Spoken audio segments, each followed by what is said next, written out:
Welcome to the Nomadic Closer Podcast, where the world is your office. We're here to help salespeople and entrepreneurs level up, break free from the 9-to-5, and live the location-free lifestyle. Each week, join us for real-life experiences from the pros, practical tips, and game-changing insights on how to succeed in sales, business, and life. This is the Nomadic Closer Podcast. Guys, how are we doing today? We're here today with a very good friend of mine. We've known each other for quite some time now. We went through a lot of the same sales training programs. We've crossed paths many a times. And I want to introduce you to Connor. How you doing, buddy? I'm doing well, bro. What are you doing here in Bali, bro? How did you end up here? I thought I'd just come and travel. I actually got a message from a friend that I stayed with 3 months last year in Bali, and I thought I'd just come and visit again just for a quick little 30-day dip. And then, But why Bali? Why not Bali? I think just Bali is just fantastic from like just the general vibe and culture here. Love the local people. Yeah, amazing. Like really, really kind. And just the weather, just everything else. Like, it's just great, man. Especially like as like a digital nomad, like being able to travel wherever you really want to go. Like I think Bali is a great hotspot just because you have so many different accessible things you can do. Yeah. And the quality of life is really, really high besides the increasing villa rental prices, of course. Exactly. I mean, that's the whole world, right? Everything's going up like crazy. But let's go into your journey, bro. Like, let people know what you do at the moment. But before that, because we met, was it 3 years ago? Yeah, something like that, yeah. And we met, I'm trying to remember what course it was. Was it with Jeremy Miner's course? I'm going to guess it was Jeremy Miner, or might have been, I think, a while ago when Sales Sniper, I think they ran Congruence Academy. I'm not sure if you were a part of that. Not sure. Sales Sniper Academy, I think it was. Yeah, it was something a while ago. It was about 3,000, I think. Yeah. Something like that. But yeah, we met a long time ago. I can't remember specifically, but I would guess it would be Jeremy Miner's Inner Circle. So how old were you when you got into sales? 18. 18. And why did you jump into sales? I think nobody really goes through high school going like, I want to grow up to be a salesperson. Nobody does that. I'm sure you didn't. No. I'm sure everybody watching, if you are looking at to be a salesperson or you probably never said that. But I think for me, there was one day I was just scrolling and I saw an ad very similar to your story, actually. I saw some crazy guy from Melbourne saying that you can make all this money online, which at the time I tried for 2 years at that point. I think very similar to yourself, like different business models, drop shipping, maybe got scammed here and there and like did this and did that. And nothing really eventually worked. But I kind of just finished high school. I spent 7.5K on my first mentor. It was pretty rough. But 7.5K on your first mentor, you're 18. Yeah. If you don't mind me asking. Yeah. Where did you come up with the money? I had saved for quite some time. So I was very fortunate during high school. I got a pretty decent casual position in a retail store, paid $30 an hour. I my only expenses obviously in high school with, living with my parents, being fortunate and lucky, was nothing really at all. It was all just wants really. Wouldn't really go far up a stretch of like just food for school pretty much. So I got a lot of good financial spending habits from my mum, luckily. Right. And so as I grew up, I learned to become a good saver and to be financially literate, which I think is a skill that's missing in a lot of people, especially in our space, more particularly people who do these massive months and then lose it all very quickly. I don't know how it happens, but yeah, that's pretty much how I accumulated the cash flow over a good portion of time. Yeah.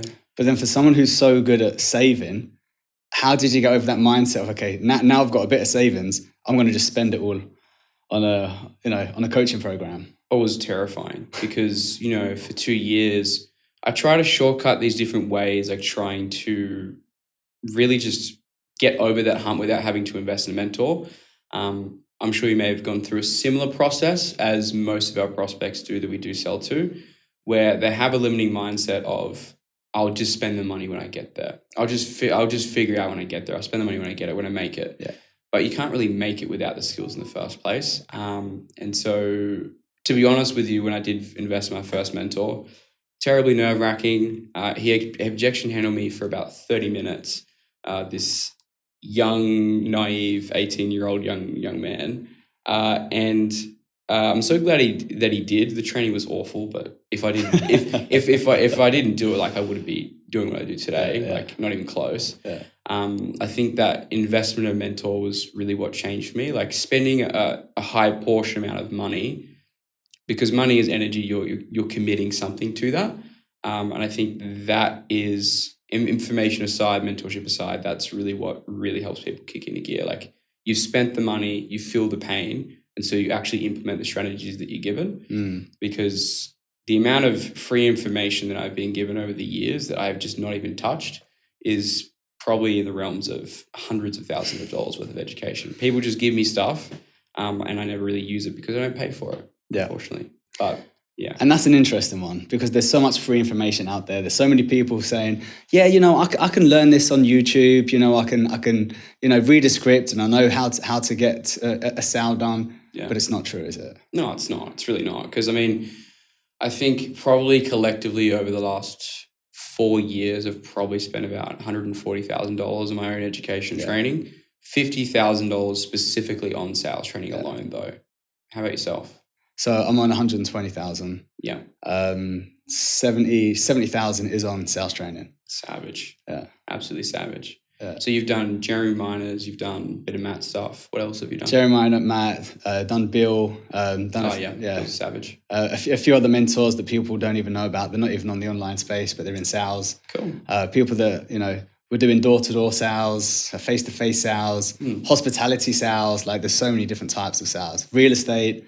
So yeah, it's been great, because every time I've invested into myself and I've invested into a mentor, the most beautiful thing is they've already been through what I'm going through. Exactly right. They're already successful. They have what I want. Yeah.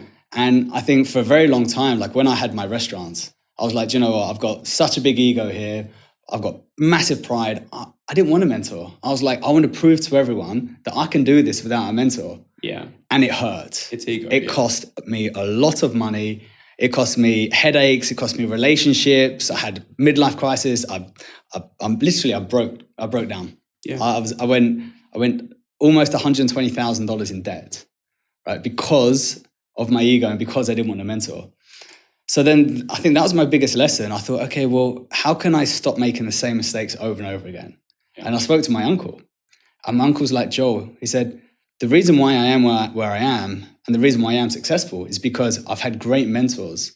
So don't be scared of finding a right mentor. Don't be scared of investing into a mentor, because although, yes, you probably will make a few mistakes, they're going to tell you the shortcuts. They're going to tell you what you should and shouldn't do. But listen to them. Yep. Like, put your ego aside and listen to them. 100%. I think it does come back to a quote that my mentor, Ben, told me many years ago of I stand on the shoulders of giants. And it's so, so true. I don't really think anyone's self-made, that you've got help from people along the way. I think it's just such a silly thing to really just put that aside and really think that you let your ego take over and just be the best. I've had a very strong example of that more recently, where like there was a system that I was lacking in the business for the past 3 or 4 months now. I said, it's too easy. It seems too simple. I can't pay this guy this money. I ended up paying him $16,000 up front. And I just delayed it for months and months and months and months, because my ego got in the way and just said, you can figure it out on your own. You don't have to pay this money. Whereas the big thing that a lot of people don't take into account is, so many other things, like you get delayed in your progress and things like that can happen. But it's the opportunity cost that you're losing every single day, week, month, and year.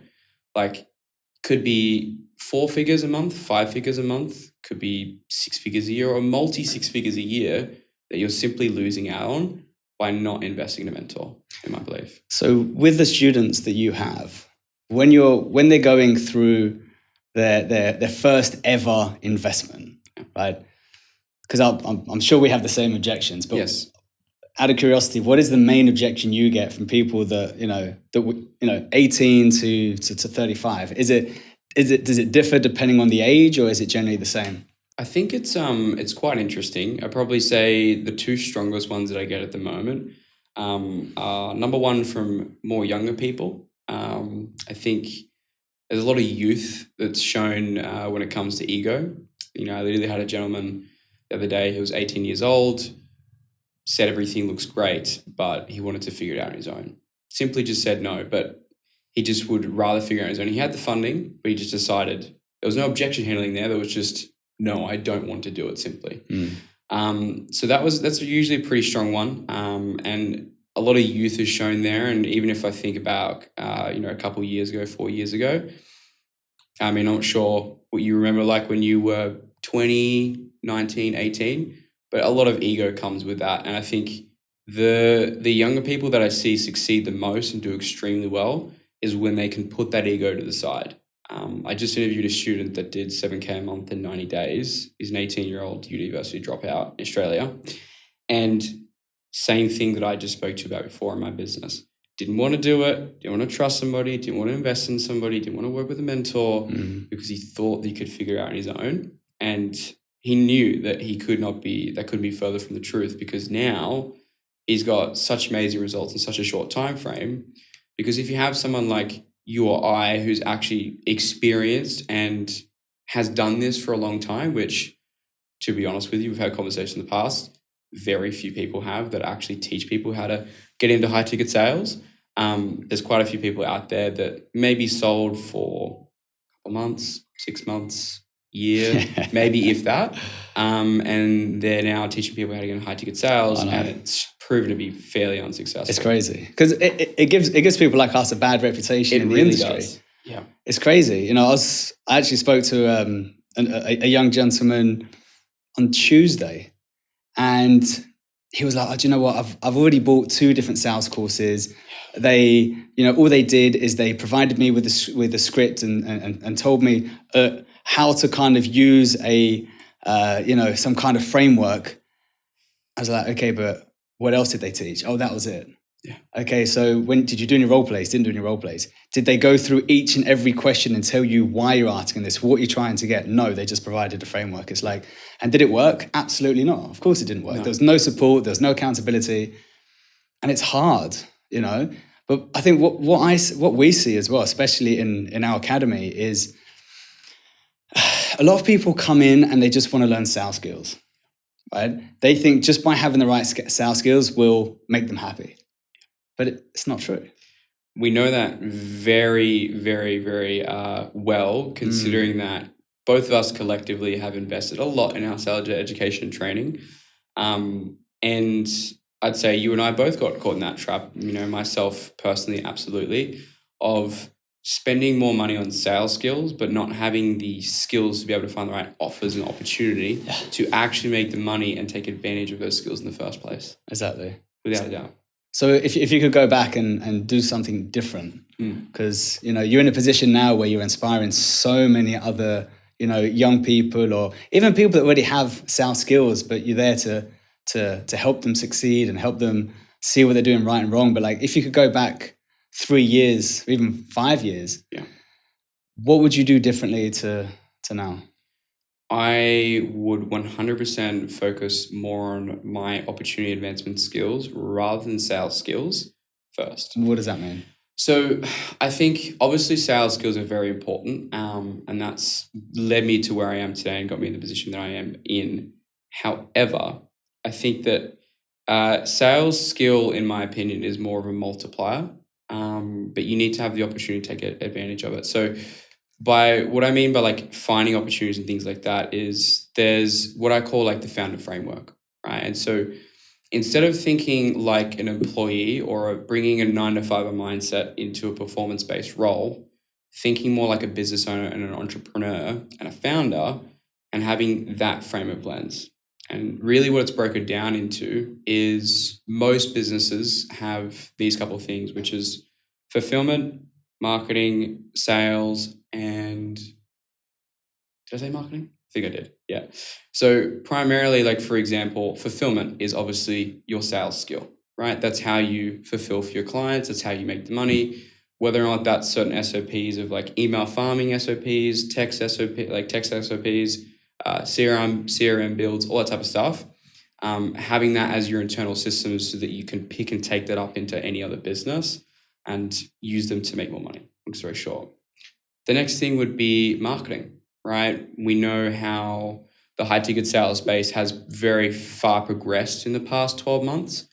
The landscape has changed a lot because there are more people, more now than ever, that are teaching how to become a high ticket closer as a complete beginner that don't know what they're talking about.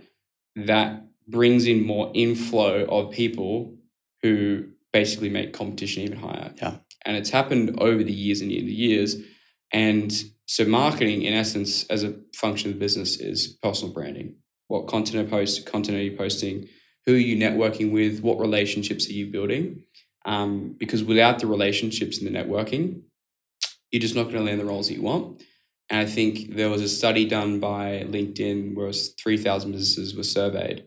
And I think it was 70 or 75% hired from a trusted connection within the company. So this is just general business. Mm-hmm. So it always applies back to sales.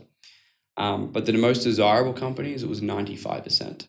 That's crazy. So your odds of success of landing a very high tier role is extremely low without those skills of being able to network effectively, build great relationships, build great content, and make a personal brand for yourself. And then the final skill is sales, but not in the element of selling from a company, but more in the element of how you interview for a company, right? Because once you get the interview, that is your opportunity to close. That's your opportunity to close the company that you want to work for. And if it's your dream company, that's going to be a very important conversation. So interview skills is something that I would definitely recommend someone focus on. 100%. But interview skills doesn't particularly mean you're training someone to land a job on the interview. And I think this is where a lot of people kind of misinterpret this. It's you're getting ready for life. You're getting ready to be able to socialize, to network, to meet people outside of your whole bubble of your your sales little kind of community, right? And we talk about this a lot. And I speak about this, and I'm very open. I make more money through the network of people that I know than my actual company. Because as a salesperson, what do? We like to find problems. We like to solve problems. We like to help people get connected. So now with the network that I have, I know so many people with certain problems, and I know so many people that can solve those problems. If I just connect them, I can make money by doing an intro. So that alone is the same as getting ready for interviews, asking the right questions. And a lot of people go into interviews where they just sit there and it's like, ask me any questions. And then all of a sudden the interviewer is like, okay, do you have any questions for me? No, it's okay. That's the worst thing you can do. Absolutely. So what kind of questions can you ask when you're in an interview to actually sound like you are the authority?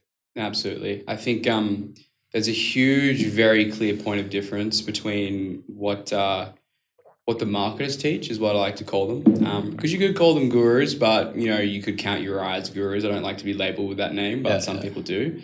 But what they teach you is a 10-minute video that says, show up on time, be dressed well, and maybe do a little bit of research. Yeah. Most people can't do that. As you well know, as being in the recruitment industry, a lot of people miss these very simple steps. It's very, very common to do so. As far as interview questions that I would really, really ask another company, primarily you want to be asking questions that demonstrate that you want to be a high performer, right? You want to be the top guy on the team, the top salesperson on the team. And you ask very specific questions like, what's the top performer doing? What is their average monthly commission? Things like that. That's very broad, but think very narrow down, what questions can I ask that will imply that I want to become a top performer? I think that's really, really key. But blended in towards that as well, having thorough research before an interview is one of the most underlooked skills, because you may go in the interview not as the most experienced salesperson or skilled or talented, but you can be the most well-researched and well-prepared. And an interview is just a human conversation, and it is flawed in nature. So you can use a lot of variables to your advantage if you choose to do it the right way. I was having this conversation with someone in the industry a couple of months ago. And because I'm very much, listen, you need to make sure that your lighting's good, your microphone's good, you're looking good, you're wearing the right things, the camera angle. And then this one particular guy was like, no, it's fine. It's all about your personality. I'm like, yeah, but it's not, And again, not everyone has a personality. There are some people that are introverts. There's some people that are shy. So the whole thing, because at the end of the day, you are the business card of that company. Yeah. You're the first point of contact. So if anyone's talking to you, you represent the brand. Yeah.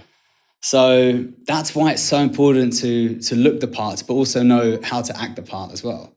Absolutely. I think the three main things that I teach a lot of my guys to look for and prepare answers and practice answers for during an interview is mainly based around these three questions. Number one, are you capable? So do they think you can actually do the job?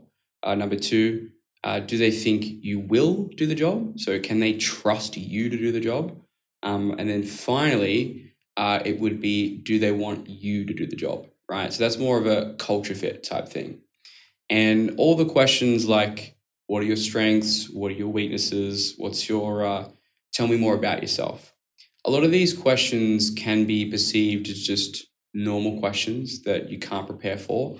But in my belief, you absolutely can, and you can do extremely well to really put yourself, ahead of the competition, because even the best salespeople in the space, the most skilled and experienced, most talented, still under-prepare for interviews, and still some of my guys, like for example, just last week, I can't remember his name, but very big account, complete beginner, complete newbie. Through networking within 3 weeks, he was able to land a role where he's selling $100,000 to $200,000 packages, like as a closer with no experience. Wow. And all of it so was it is because of possible. those interview skills. Yeah, absolutely. Yeah. Wow. That's crazy. Because I just want to go back a few steps, because there are a lot of sales coaches out there, and we've had this conversation in the past. Like, what a lot of people try and do is they try and be like that sales coach. They try to have the same tonality, body language, exactly the same script, and they try to be them so much they don't actually understand what they're saying. Yep. They're like, oh, if I can copy paste that person. And these sales coaches don't actually teach you how to become your true authentic self. Yep. So, I mean, what we do in our academy is we have this one part before the sales, and this is similar to what you were saying before, is we teach you how to become your true authentic self. So what is your mission, vision, value, purpose? We've got the wheel of life, like where you are now, where do you really want to be? Once you understand you, then you can understand the script and change it to your unique self, right? And I think that is a massive issue at the moment with a lot of these sales coaches, where they don't care about you. They just like, right, this is the script that's worked for me, so it may work for everyone. Absolutely. I think as directing back to the founders framework I was talking about before, one of the big pieces that I missed there was the fourth piece was leadership. And your mindset as a sales rep is absolutely critical. Nobody talks about it enough. There's obviously some sales trainers out there. Love them. Great mentors previously. They talk about mindset doesn't matter. I think it absolutely does. Push your emotions aside. No one cares about your emotions. Like, hang on a minute. No. I mean, everything that exists within your life is because you manifested it, or it's because you allowed it. And so I think understanding when you take accountability for your actions, when you take self-ownership, when you understand your thoughts and everything, just becoming a lot more analytical of your personal development every single day, I think that's really important, because that piece of being a leader of your own business, every business has its own leader. You need to really think, if you're getting into this space, you're running your own sales agency, you have one setter, you have one closer for hire, and that is it. And you need to really, truly think from that, that lens, because you are a paid performance. You're not an employee. You don't get paid, retirement funds or anything like that. You're putting yourself on the line. And I think it's really, really important to understand that full accountability, and really, really starting up here rather than focusing on all these sales skills. Because while they are important, I think the fundamental foundational base is the way that you view the world. 100%. Yeah. Very well said. And I think the last kind of question I want to ask you, buddy, because there's so many people out there that want to become an entrepreneur. They want to live this location freedom, laptop lifestyle, making a load of money. But a lot of people make excuses. Yeah. A lot of people say, I wish I could be like that person I see on Instagram. I wish I could have that life. Yeah. Like, how important is it to have, let's say, sales skills versus going to university? Like, what is your views on that?